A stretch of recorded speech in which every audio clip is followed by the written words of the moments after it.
பொதுவாக பாடல்களில் வந்து மெலடி என்பது ஒரு வகை, குத்துப்பாட்டு என்பது இன்னொரு வகை. இந்த இரண்டு வகையும் ஒரே பாடல் இணைக்க முடியுமா? மெல்லிசெம்மனர் இணைச்சி காமிச்சிருக்காரு.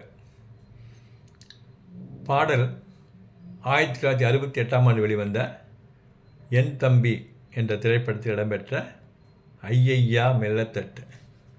என்ன ஒரு இனிமையான டூயட். பாடல் காட்சியில் நடித்தவர்கள் சிவாஜி கணேசன், சரோஜாதேவி. பாடினவங்க டிஎம்எஸ் பி சுசீலா.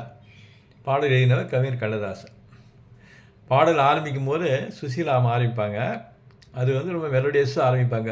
ஐயையா மெல்லத்தட்டு கண்ணம் வலி எடுக்கும் நெஞ்சம் துடி துடிக்கும் அப்படின்னு ஆரம்பிப்பாங்க.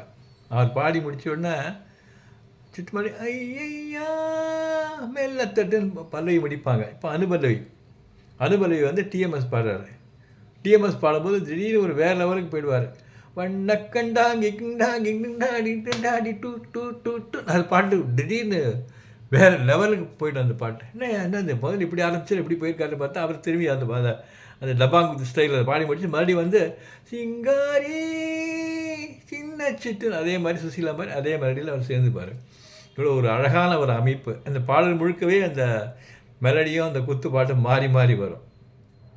இதில் ஒரு பயன்படுத்தியிருக்கிற இன்ஸ்ட்ருமெண்ட்ஸ்லாம் என்னத்தை சொல்கிறது, இந்த பாட்டில் வந்து ஐயா மெல்ல தட்டுன்னு வருது இல்லையா? தட்டுன்னா அந்த தட்டுங்கிறது தாளம் தானே, தட்டுறது.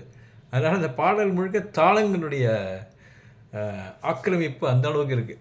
முதல்ல சுசீலா பாடும்போது ஐயா மெல்ல தட்டுக்கும்போது பின்னாடி பார்த்தீங்கன்னா ட்ரம்ஸ் மாதிரி டக் டக் டக் டக் ட்ரம் தான் நினைக்கிறாரு, ட்ரம்ஸு.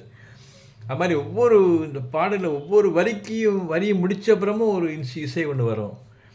அப்புறம் இந்த தாளம் வந்து இந்த குத்துப்பாட்டெல்லாம் பாடும்போது டிஎம்எஸ் குத்துப்பாட்டெல்லாம் பாடும்போது அதில் வந்து இந்த அந்த வழக்கமான தாளத்தில் இந்த சலங்கை மாதிரி கிளிங்லிங்லி அது ஒன்று வரும். அது மாதிரி நிறையா தாளங்கள்லையும் நிறையா மாதிரிலாம் பண்ணியிருக்காரு.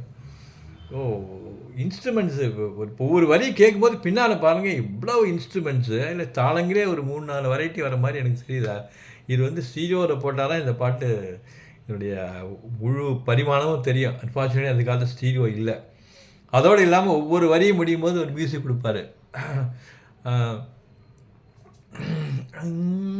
சிங்காரி சின்ன சிட்டு ஒரு பாடல் வரி மட்டும் டிங் டிங்ட்டு ஒரு மியூசிக் கொடுப்பாரு. அப்புறம் வந்து நடக்கும் பாறை உண்டானது அந்த மாதிரி ஒன்று வரும். அப்புறம் இந்த இன்டர்வியூவில் பார்த்தீங்கன்னா இன்டர்வியூவில் யூஸ் பண்ணிக்கிற இன்ஸ்ட்ருமெண்ட்ஸ் வந்து கிட்டார், அக்கார்டியன் அண்டு புல்லாங்குழல். அந்த புல்லாங்குழல் ரொம்ப அழகாக ரொம்ப ஃபாஸ்ட்டாக ரொம்ப இவ்வளோ ஃபாஸ்ட்டான புல்லாங்குழல் இங்கே எங்கேயுமே கேட்டிருக்க முடியாது. அப்படி வரும். அதில் டு டு டு டு அப்படின்னு ஒரு இது ரொம்ப ஃபாஸ்ட்டாக போகும். இது வேறு ஏதாவது இசையமைப்பில் பார்த்து என்ன இந்த ஆள் வந்து இவ்வளவு ஒரு 5-6 பாட்டில் பயன்படுத்திட்டு சங்கில் ஒரே பாட்டில் பண்ணியிருக்காரு அப்படின்னு தோணும். அந்த மாதிரி அவ்வளோ அழகான இனிமையான பாடல். ரொம்ப ரொம்ப கேட்க அப்படியே திரும்பி கேட்கணும் போல இருக்கும் அந்த பாட்டு. இவ்வளோ இனிமையை வச்சு பேக் பண்ணி போட்டு விட்டுருக்காரு. அது மெல்லிசெம்மனர் மாதிரி இவ்வளவு ஒரு இசையில் வந்து ஒரு பாட்டுக்குள்ளே இவ்வளவு சங்கதிகளை அடைச்சி வச்சு இவ்வளவு பிரம்மாண்டம்னு அது அந்த கன்வென்ஷனல் வேர்டில் இல்லை. பட் அவ்வளோ எல்லாம் இருக்குங்க, அவ்வளோ விஷயங்கள் இருக்குது. இந்த மாதிரி பண்ணக்கூடிய அளவுக்கு ஒரு திறமை மட்டும் இல்லை, அதோட அந்த ஒரு டெடிகேஷன், அந்த முயற்சிகள், அர்ப்பணிப்பு, அது மாதிரி உள்ள இசையமைப்பாளர் வேறு இருப்பாங்களான்னு எனக்கு தெரியல. இந்த பாட்டை கேட்டு ரசிக்கலாம்.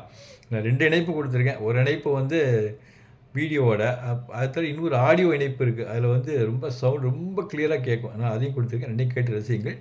இன்னொரு பாடலில் மீண்டும் உங்களுக்கு நான் சந்திக்கிறேன். நன்றி, வணக்கம்.